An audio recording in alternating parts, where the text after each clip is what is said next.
بسم اللہ الرحمن الرحیم۔ السلام علیکم، کیسے ہیں آپ سب لوگ؟ امید کرتا ہوں آپ سب خیریت سے ہوں گے۔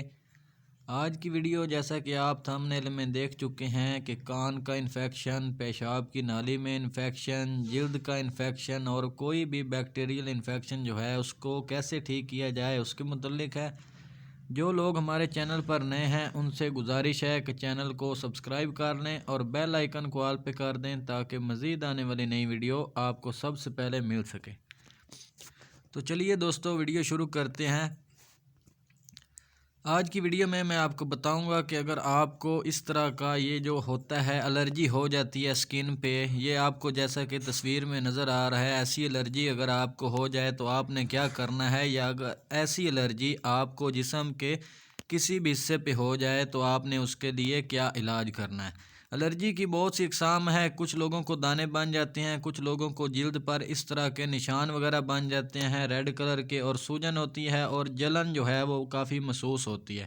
اس کے علاوہ کچھ لوگوں کو پیشاب کی نالی جو ہے اس میں سوزش ہو جاتی ہے، جس کی وجہ سے وہ بہت زیادہ جو ہے وہ تنگ ہو جاتے ہیں، بہت زیادہ تکلیف ہوتی ہے انہیں، اور یہ بات وہ کسی کے ساتھ شیئر بھی نہیں کر سکتے۔ تو آج کی ویڈیو میں آپ کو اس کا علاج بتاؤں گا۔ اس کے ساتھ ساتھ جو ہوتا ہے نمونیا ہو جاتا ہے، کچھ لوگوں کو کھانسی ہوتی ہے بہت زیادہ، اور وہ ان کو نہیں پتہ کہ اس کے لیے وہ کیا استعمال کر سکتے ہیں۔ تو آج کی ویڈیو میں ہم یہ بھی بتائیں گے کہ نمونیا کا کیا علاج ہے۔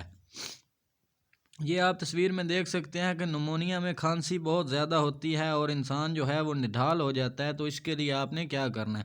اس کے علاوہ یہ اینٹی بیکٹیریل انفیکشن جو ہوتے ہیں، بیکٹیریل انفیکشن، اس کا علاج جو ہے وہ اس کے لیے بھی یہ بہت زیادہ مفید ہے۔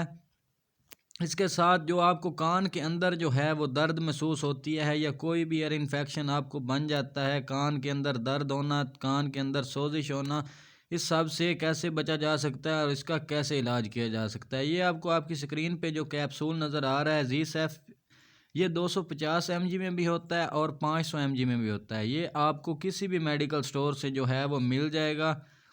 آپ نے یہ کیپسول لینا ہے اور اپنے ڈاکٹر کی ہدایت کے مطابق اس کو استعمال کرنا ہے۔ ویڈیو اچھی لگی ہو تو ویڈیو کو لائک کریں، شیئر کریں، کمنٹ کریں، اور جو لوگ نئے ہیں فرسٹ ٹائم چینل پہ آئے ہیں چینل کو سبسکرائب کر دیں، اور اگر آپ کسی میڈیسن کے متعلق انفارمیشن لینا چاہتے ہیں تو نیچے کمنٹ سیکشن میں بتا دیں، میں انشاءاللہ اس پہ ویڈیو بنا دوں گا۔ اور اگر آپ کا کوئی سوال ہے یا آپ کو کوئی مسئلہ ہے اور آپ کو پتہ نہیں ہے کہ آپ نے اس کے لیے کیا استعمال کرنا ہے یا کون سی میڈیسن یوز کرنی ہے، تو بھی آپ کمنٹ کر دیں، میں انشاءاللہ اس پہ ویڈیو بنا دوں گا۔ دعاؤں میں یاد رکھیے گا۔ اللہ حافظ۔